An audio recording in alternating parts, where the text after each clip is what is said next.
Thank you. Next question.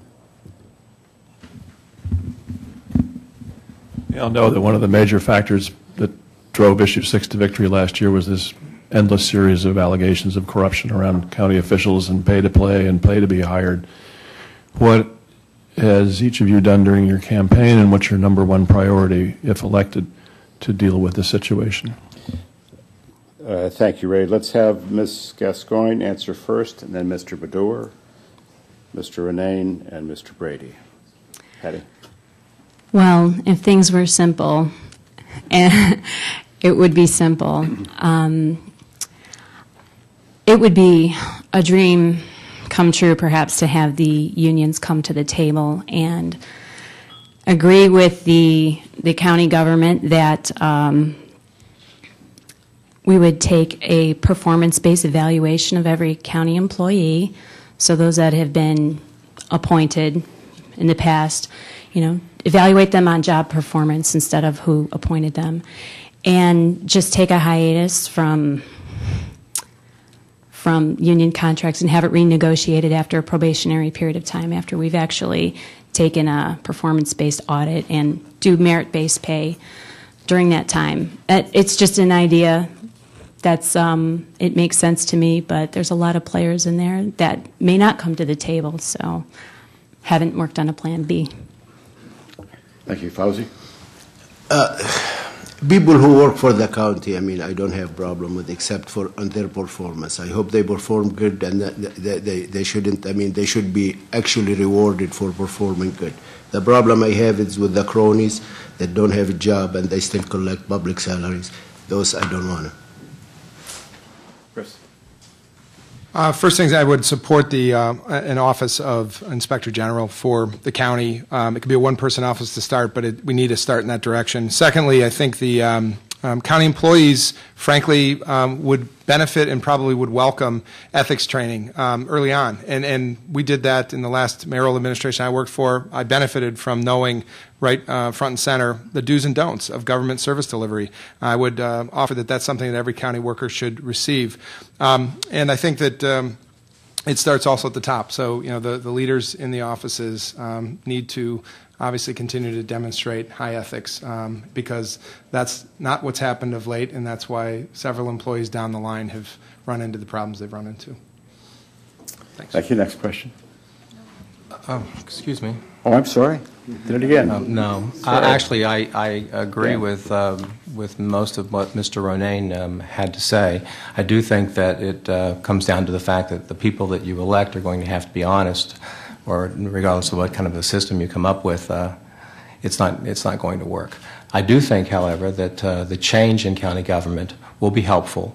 The ability of office holders to hire people at will and to really, have a lot of patronage jobs in each particular office and almost a continual political campaign for each of them has not been beneficial. And I think that the new system will go a long way toward changing that. Thank you. Next question. Hi, this question's for Ms. Gascoigne. A little bit ago, one of the candidates mentioned regionalism, and you were shaking your head. I was wondering if you could elaborate on that. I may be the only voice advocating for competition among municipalities to attract population and businesses, because it will bring the region up. If city governments and the village governments and the township trustees of our friends and neighbors will actually take the responsibility to clean up their own act, to clean up their own government, to serve their people well with the funds that they do receive, I think it would make for better communities, better neighbors. If everyone improves the services they have, they'll have something better to share if they're willing to share it. But imposing regionalism on cities and townships, it adds another layer of bureaucracy that is about as accountable as Rita is, where elected officials do not serve on that board. So they're appointees. It's like taxation without representation. And we want government to be smaller. We want it to stick in the charter. I want it to stick in the charter. Thank you. Thank you. Thank you, Jim. Brief. I mean, brief response. yes, those cities won't survive the time to a point where they can come back from the economic catastrophe that they're in right now. So if you want those cities to be there some years from now, we must go into some kind of cooperation. I didn't say impose regionalism. You can't impose that. It has to be in in agreement. Next question. Assuming that council will take over the Medical Mart project, what path do you envision this will take? Thank you. Let's do this in the order of Mr. Mr. Brady, Mr. O'Neill, Mr. Bador, and then Ms. Gascoigne. Well, we're ways down the road on this issue. I support the Medical Mart. I think it's one of the most promising ideas and projects that's come along in many years. I'm not going to presume, as a council person who has not been even nominated by my party, to try to give direction to the county on this issue at this point. But if I am elected, I will work closely with the administration, and I hope to be able to have something to say in the matter. But I think it's a great project, and I hope for its success. Mr. O'Neill.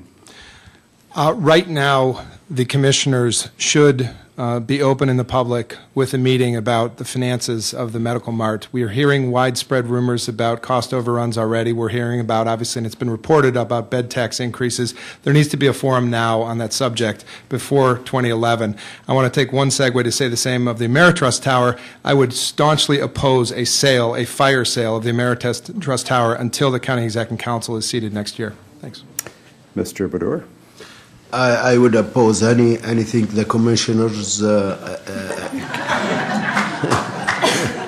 I would oppose anything the commissioners may act on behalf of this county. They don't have, in my opinion, they never had any authority, in my opinion, any moral authority.